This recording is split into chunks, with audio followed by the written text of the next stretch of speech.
네, 오늘 우리가 함께 나눌 교리 문답은 시편 찬송 608쪽에 나와 있는 주애날 47 제 122문답입니다.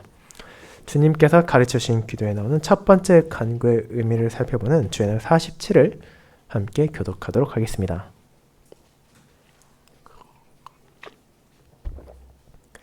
하이델베르 교리 문답 주애날 47 제 122문 첫 번째 간구는 무엇입니까? 아버지의 이름이 거룩히 여김을 받으소서이며 그 뜻은 다음과 같습니다.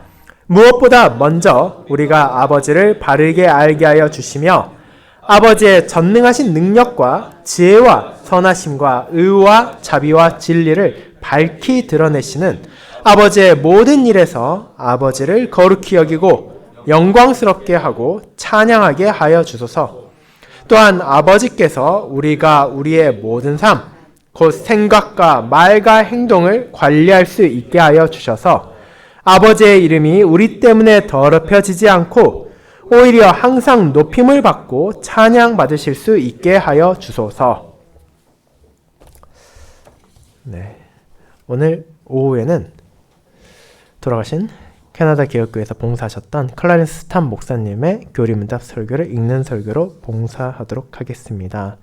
읽는 설교 후에는 찬송 1장으로 우리의 신앙을 고백하는 시편 76편 1절, 2절, 5절을 이어서 부르도록 하겠습니다.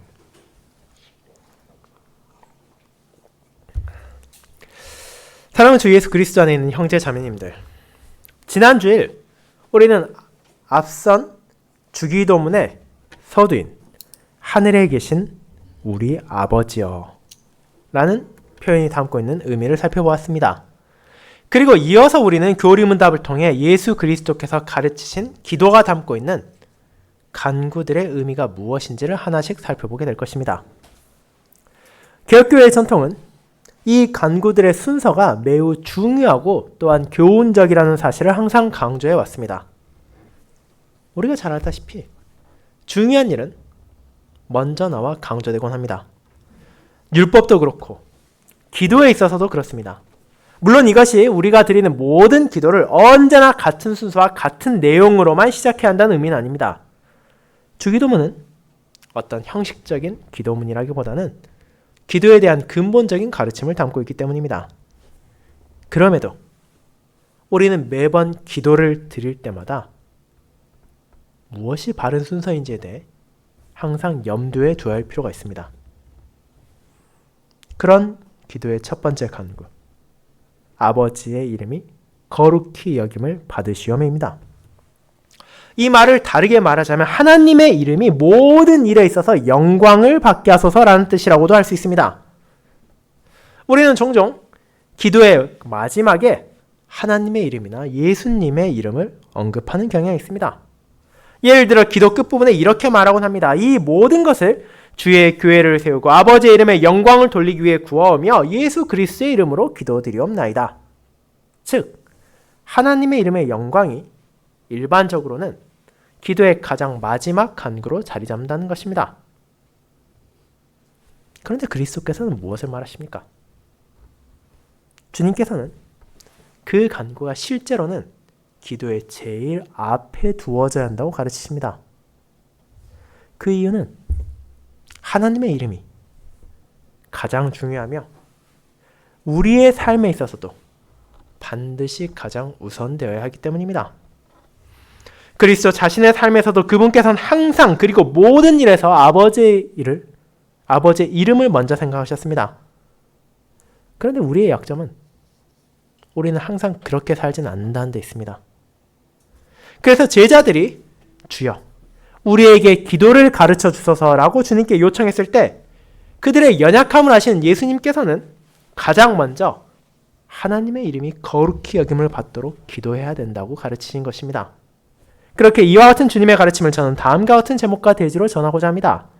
주님께서는 우리에게 하나님의 놀라운 이름에 대하여 먼저 구하라고 가르치십니다. 첫 번째, 그 이름의 권리를 인정하며 두 번째, 그 이름의 빛 가운데 행하며 세 번째, 그 이름의 능력을 나타내며 라는 대지로 살펴보겠습니다.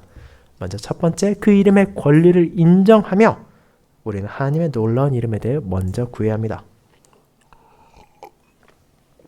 형제자매 여러분, 이 간구의 핵심은 단순히 다른 사람들이 하나님의 이름을 더 많이 더 거룩하게 여기게 해주십시오라는 것이 아닙니다. 오히려 교리문답은 이렇게 말합니다. 무엇보다 먼저 우리가 하나님을 바르게 알게 해달라고 말입니다. 즉, 이 지식이 먼저 우리 안에 있어야 하며 그 지식이 다른 사람들에게 전파되도록 되어야 한다는 것입니다. 47주일을 포함한 다른 모든 간구에 대한 주일들도 항상 먼저 우리로부터 시작해서 우리 바깥을 향해 나아갑니다. 그렇다면 우리는 이 기도를 어떻게 이해합니까? 하나님의 이름을 거룩히 여긴다는 것은 하나님의 이름에 영광을 돌린다는 것입니다. 거룩히 하다라는 표현은 무언가를 거룩한 용도로 구별하는 것, 혹은 높이는 것, 혹은 위대하게 하다라는 뜻입니다. 그렇기에 하나님의 이름을 바로 모든 것 위에 두는 것, 그 이름을 가장 큰 영광의 자리에 올려놓는 것이 바로 그분의 이름을 거룩히 하는 것입니다. 예수 그리스도께서는 우리를 하나님의 이름 앞에 세우십니다. 하나님의 이름은 하나님 자신이 어떤 분이신지를 드러내고 대표하는 것입니다. 하나님의 이름은 그 자체로 위대하고 놀라운 것입니다. 설령 우리가 그 이름을 거룩히 여기지 않는다더라도 그분의 이름은 여전히 위대합니다. 그리고 하나님의 말씀이 이 사실을 끝없이 선포합니다. 오늘 예전에 포함되어 있는 여러 시편들 역시 이것을 분명히 말합니다. 우리가 앞서 불렀던 시편 8편은 여호와 우리 주여, 주의 이름이 온 땅이 어찌 그리 아름다운지요 라고 노래하며, 시편 29편은 여호와 이름에 합당한 영광을 그에게 돌릴지어다 라고 선포하긴 합니다. 온 세상에 있어 여호와 하나님의 이름보다 더 위대하고 더 놀라운 이름은 존재하지 않는 것입니다. 하나님께 하신 모든 사역인 창조와 섭리와 구원이 모두 다 그분의 이름의 영광을 위한 것입니다.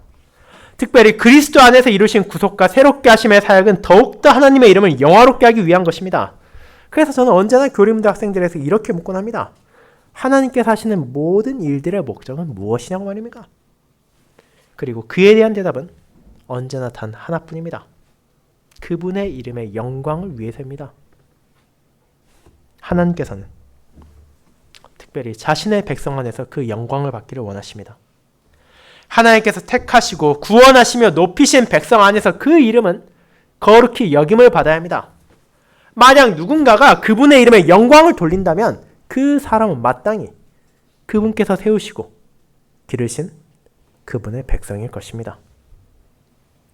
물론 우리는 많은 민족들이 구약시대에도 여호와의 이름에 대해 들었고 출애굽 사건을 알고 있으며 가나안 땅에서 여호와의 사역들에 대해 들었다는 것을 알고 있습니다. 그들은 모두 저 이스라엘의 하나님이 능력 있는 신이라는 것을 알고 있었습니다. 그러나 그들에겐 여전히 주님은 멀고 거리감 있는 존재였고 이름 없는 두려운 존재였을 뿐입니다. 하지만 이스라엘에는 그렇지 않았습니다. 시편 76편, 오늘 우리가 읽은 시편에서는 아삽이 이렇게 노래합니다. 하나님은 유다에 알려주셨으며 그의 이름은 이스라엘에서 크시도다라고 말입니다. 그들은 하나님의 말씀과 사역, 그분의 율법과 그분의 계시를 통해 하나님을 알게 되었습니다. 하나님께서는 이스라엘 위에 자신의 표시를 주셨고 자신의 이름을 기록하셨습니다. 하나님께서는 이스라엘과 놀라운 언약을 맺으셨습니다. 하나님은 이스라엘의 모든 원수들을 물리치심으로 그분의 약속을 지키시기도 하셨습니다. 그렇게 하나님께서는 유다에서 자신의 이름을 위대하게 하셨습니다. 이스라엘은 그 이름이 얼마나 위대한지, 그 이름이 영원한 삶보다 더 위험 있고 심판에 있어서도 두려운 존재라는 것을 알고 있었습니다. 이는 시편 78편에 나옵니다.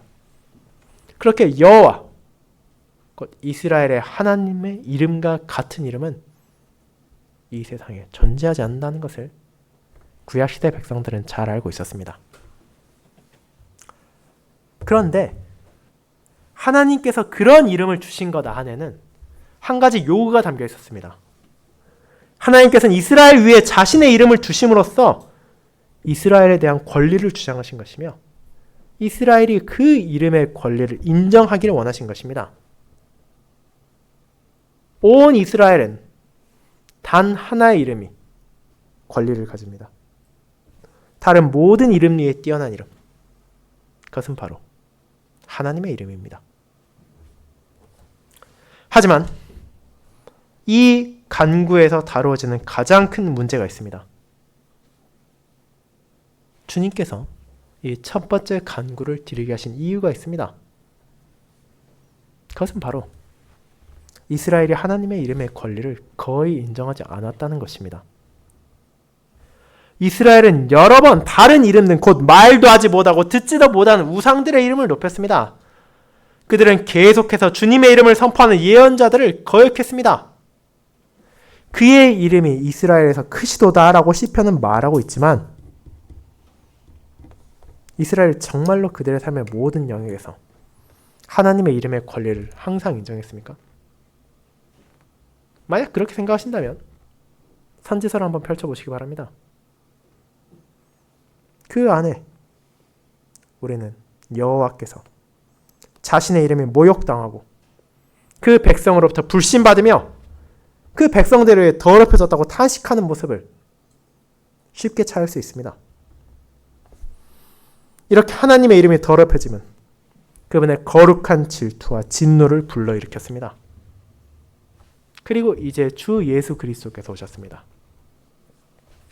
그분의 유일한 목적은 바로 이 이름의 권리를 인정하는 것이었습니다. 요한복음 17장에서 드린 그분의 기도에서 그분은 간략하지만 진실되게 이렇게 말씀하십니다.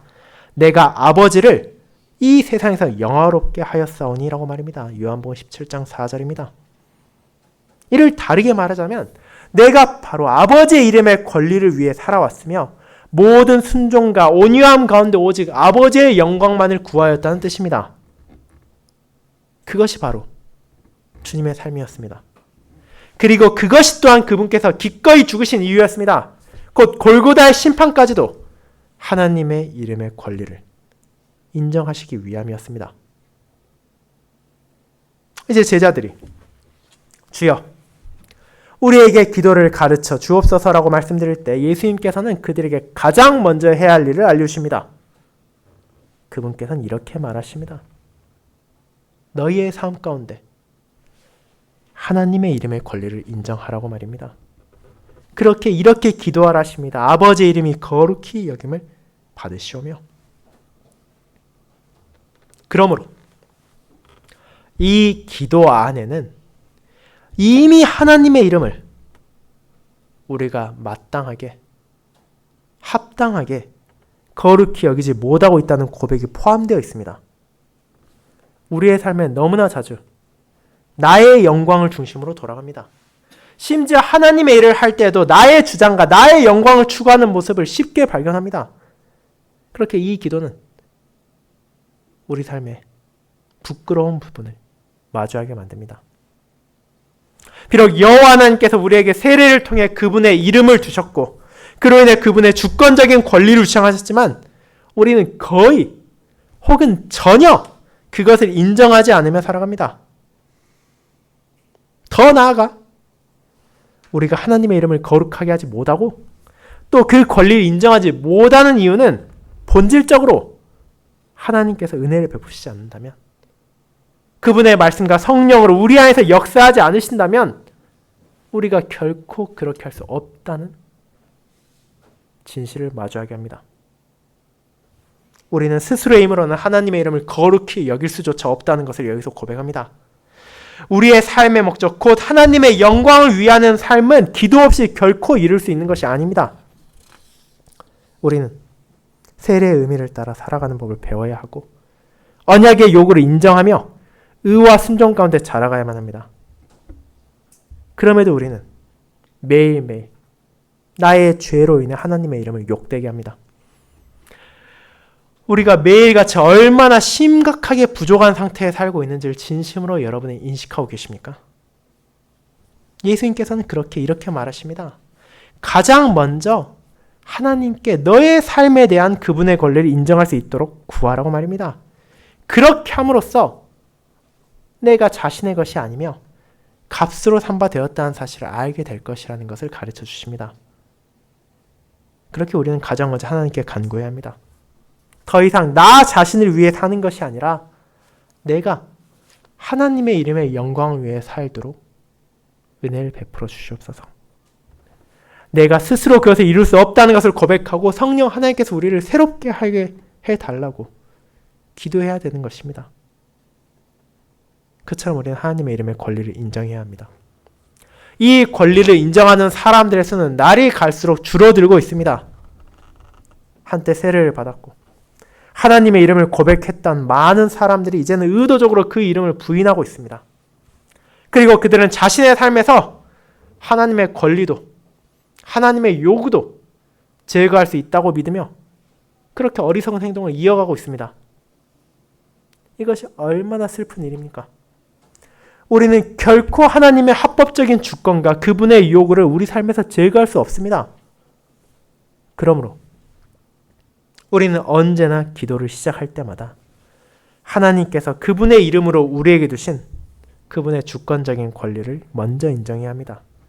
그리고 그 이름의 권리를 인정한 후에 그 이름의 빛 가운데 행하게 해달라고 기도합니다.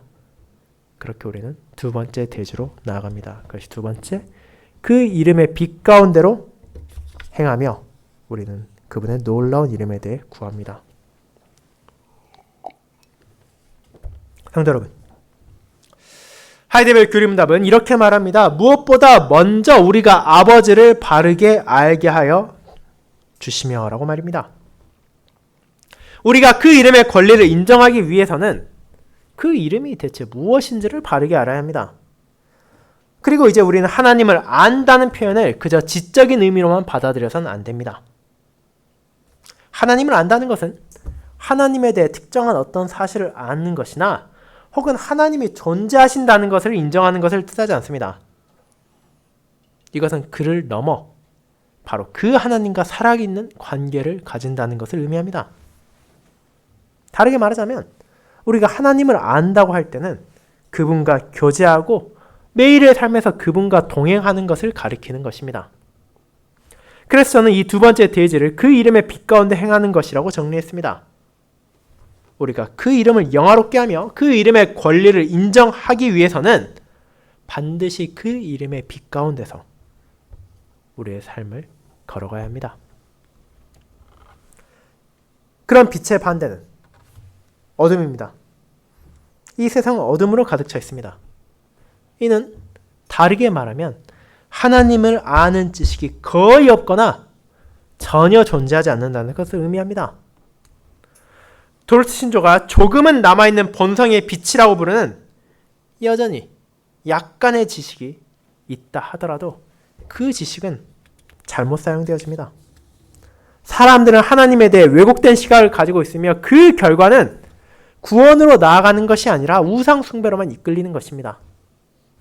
그러므로 먼저 우리가 아버지를 바르게 알게 하여 주소서라는 간구는 하나님의 이름에 참된 빛이 바로 나에게 비추어지고 그런 어둠을 사라지게 하심으로써 우리가 성경에 따라 하나님을 참으로 보게 하소서라는 뜻입니다. 우리는 특히 예수 그리스도의 사역에서 하나님을 보게 되기를 구합니다. 참 빛이시며 영원한 교제를 세우신 예수 그리스도께서는 이렇게 말씀하셨습니다. 영생은 곧 유일하신 참 하나님과 그가 보내신 자 예수 그리스도를 아는 것이니이다. 요한복음 17장 3절입니다. 그 이름의 빛 가운데 행한다는 것은 하나님의 말씀이 어둠을 몰아내도록 하며 하나님의 말씀이 우리를 인도하게 하고 그리하여 하나님의 성령께서 우리 안에 역사하시도록 허락하는 것을 의미합니다.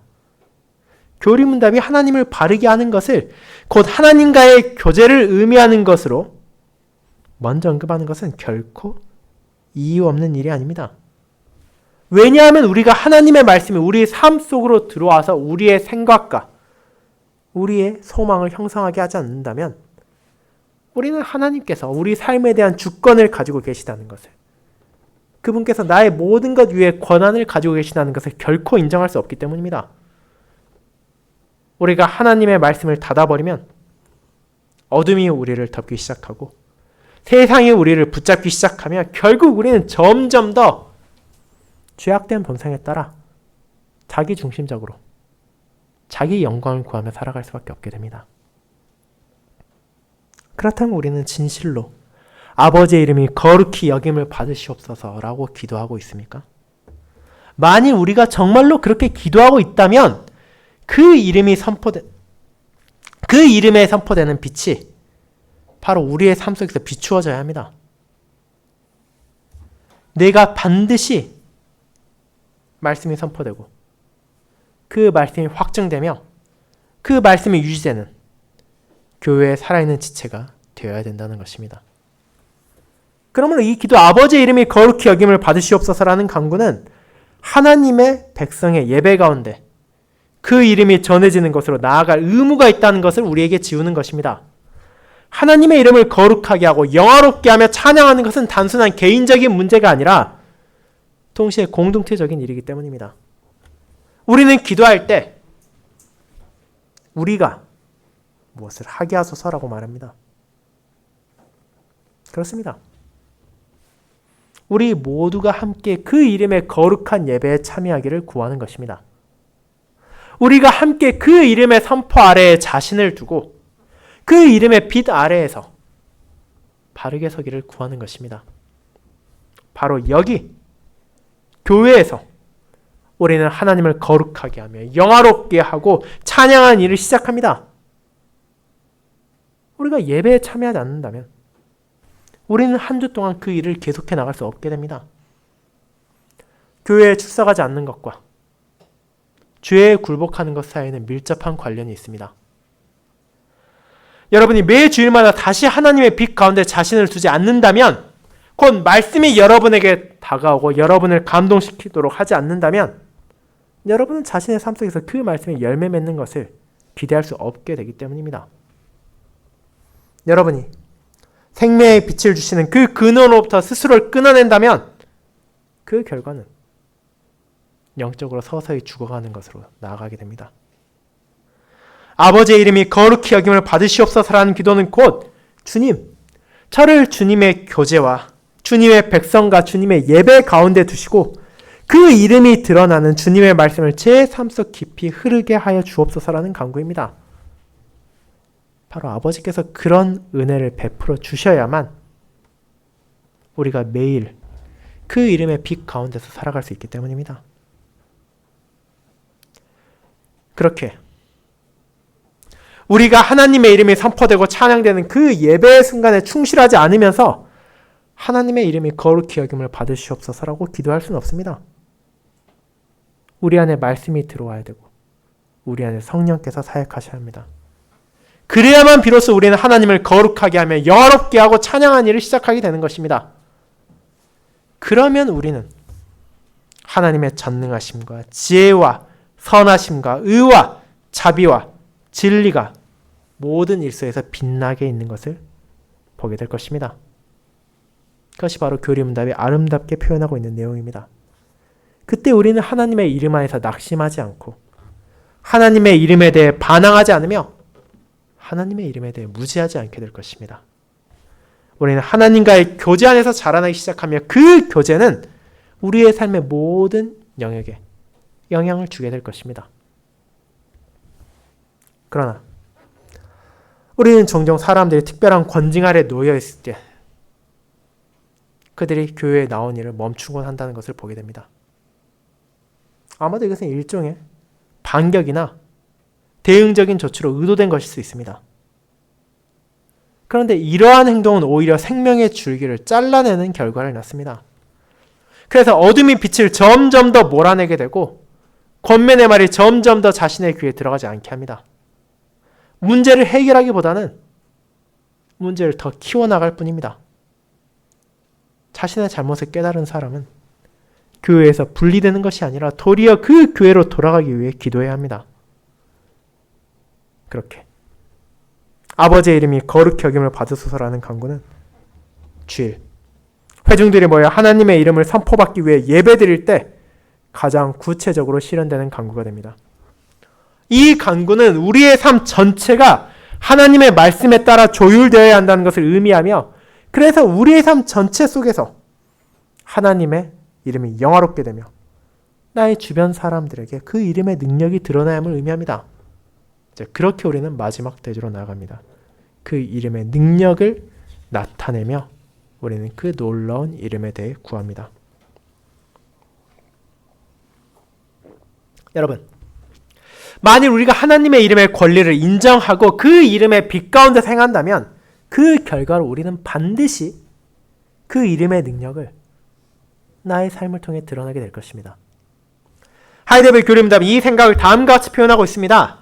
우리의 모든 삶, 곧 생각과 말과 행동을 관리할 수 있게 하여 주셔서 아버지의 이름이 우리 때문에 더럽혀지지 않고 오히려 항상 높임을 받고 찬양받을 수 있게 하여 주소서라고 말입니다. 결국 이 기도의 궁극적인 목표는 내 주변 사람들이 내가 참으로 하나님의 백성임을 알아보게 해주소서라는 것입니다. 곧 우리가 하나님의 말씀에 따라 살아가며 하나님의 이름의 능력과 권세로 인해 변화된 새롭게 된 자라는 것을 보게 하는 것입니다. 이 간구의 최종 목적은 우리 주변의 모든 사람들이 그처럼 연약하고 부족한 나를 변화시키시는 하나님의 이름에 새롭게 하시는 능력, 그분의 권세를 보게 되는 것입니다. 그리고 이것은 일관된 그리스도인의 삶의 방식을 포함합니다.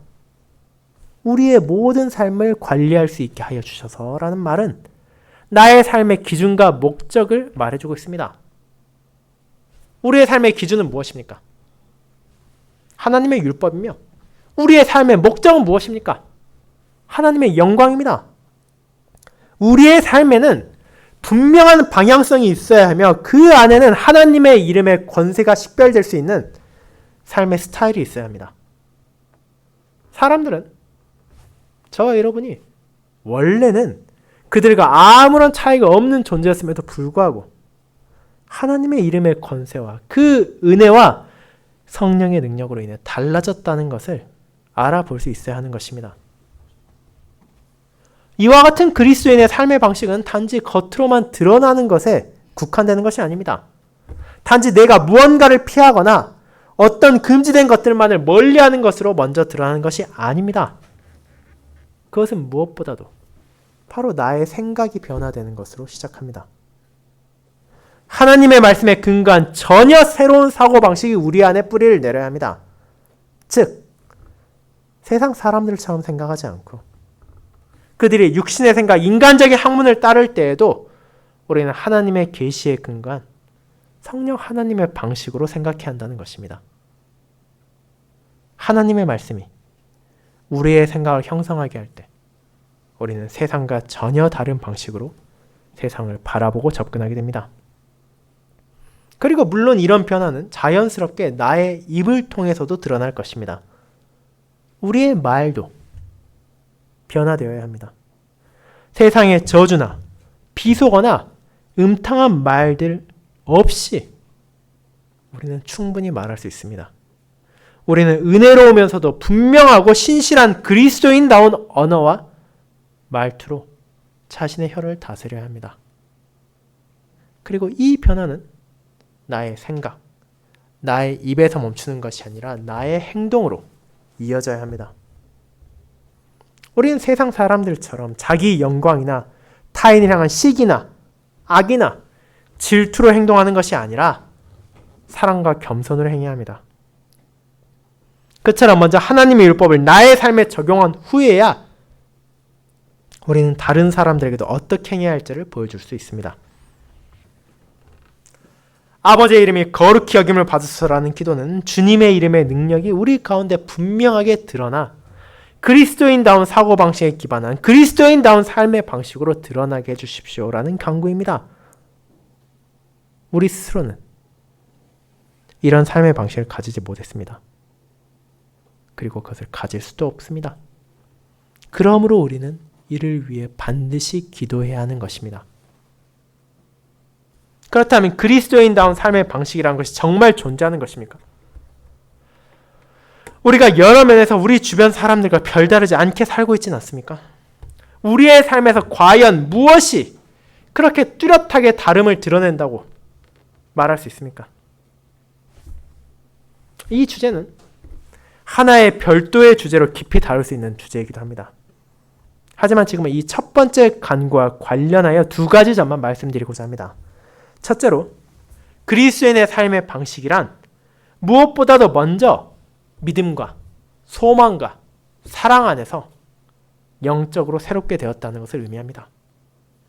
그리고 그것은 다른 행동 양식을 의미합니다. 사도 바울은 에베소 4장과 5장에서 이런 삶을 아주 잘 묘사하고 있습니다. 그는 이렇게 말합니다. 그러므로 거짓을 버리고 각각 그 이웃과 더불어 참된 것을 말하라. 분을 내어도 죄를 짓지 말며 도둑질하는 자는 다시 도둑질하지 말고 도리어 가난한 자들에게 구제할 수 있도록 자기 손으로 수고하여 선한 일을 하라. 무릇 더러운 말은 너희 입 밖에도 내지 말고 오직 덕을 세운 데 소용되는 대로 선한 말하여 듣는 자들에게 은혜를 끼치게 하라. 에베소 4장 25절부터 29절입니다. 또한 5장에서는 이렇게 권면합니다. 음행과 온갖 더러운 것과 탐욕은 너희 중에서 그 이름조차 하지 말라. 술 취하지 말라. 이는 방탕한 것이니 오직 성령으로 충만함을 받으라. 에베소 5장 3절과 18절입니다. 이것이 곧 선한 삶, 거룩한 삶의 예시입니다. 우리는 그런 삶을 살아감으로써 하나님의 능력과 권세가 역사하고 있다는 것을 다른 사람들이 인정하게끔 해야 합니다. 물론 우리 주변 사람들이 이런 삶의 방식을 이해하지 못할 수 있습니다. 어쩌면 그것을 두고 조롱할 수도 있고 농담을 할 수도 있으며 한편에서는 그런 것을 존경할 수도 있습니다. 그리고 때때로 우리는 그들이 그와 같은 신자의 삶을 우리에게 기대할 수도 있다는 것을 알고 있습니다. 하지만 최소한 그들이 우리에게 어떤 반응을 보이건 우리의 삶이 다르다는 것만은 인정할 수밖에 없어야 합니다. 그들은 우리가 고백하는 신앙에 맞지 않는 삶을 산다고 말할 수 없게 되어야 됩니다. 어쩌면 그들은 우리의 긍정적이고 그리스도인다운 삶의 방식으로 인해 하나님께 영광을 돌리게 될 수도 있습니다. 그렇다면 하나님께서는 그분의 백성을 통하여 다른 이에게서 존귀 여김을 받게 되시는 것입니다. 우리는 하나님의 이름의 능력을 드러내는 것이며 혹시라도 다른 사람들 안에 거룩한 시기심, 즉 하나님을 향한 사모를 불러일으키게 될지도 모릅니다. 그리고 만약 그들이 그런 우리를 보면서 여전히 우리를 거절한다면 그것은 우리가 실족하게 한 것이 아니라 그 말씀 자체를 그들이 거절한 것이라는 확신을 가질 수 있습니다. 이제 저는 여러분께 질문을 드리겠습니다. 여러분의 주변 사람들이 정말로 우리가 그렇게 다르다는 것을 보고 있습니까? 그저 겉으로만이 아니라 본질적으로 우리가 다른 사람이라는 것을 인정하고 있습니까? 아니면 이렇게 말하는 거 아닙니까? 아니, 당신들도 우리랑 똑같습니다. 아니, 다만 주일에 교회를 나가고 어쩌면 어릴 때 기독교 학교를 다녔을지 모르지만 당신의 말도 당신의 행동도 생각도 본질적으로 우리와 아무런 차이도 없습니다. 라고 말입니다. 만약 그렇게 된다면 우리는 교회를 출석하는 것조차 내 이웃들에게 웃음거리가 되어버리고 더 나아가 하나님의 이름이 아무 능력도 없다는 조롱과 모독의 대상이 될 수도 있습니다. 그러므로 아버지의 이름이 거룩히 여김을 받으시옵소서라고 기도하는 자는 하나님의 이름에 합당한 거룩한 삶을 살아갈 수 있도록 능력을 달라고 기도한다는 것을 분명하게 인식해야 합니다. 그렇다면 이제 이 첫 번째 간구가 우리에게 얼마나 필요한 것인지를 이해하실 수 있겠습니까? 그리고 이 간구를 우리에게 가르치신 구주 예수 그리스도가 얼마나 우리에게 필요하신 분인지를 아시겠습니까? 그분만이 하나님의 이름을 온전하게 거룩하게 여기며 사신 분이십니다. 그분은 우리의 삶이 하나님의 영광 위에 나아가야 한다고 가르쳐 주셨습니다. 그리고 그것이야말로 바로 우리 인생의 모든 것입니다. 그리스도를 통하여 그리고 그분의 영을 힘입어 우리는 더욱더 진실하게 이 기도를 드릴 수 있습니다. 아버지여, 아버지의 이름이 거룩히 여김을 받으시옵소서. 우리의 생각과 말과 행동 가운데 날마다 주의 이름을 영화롭게 하여 주시옵소서. 아멘.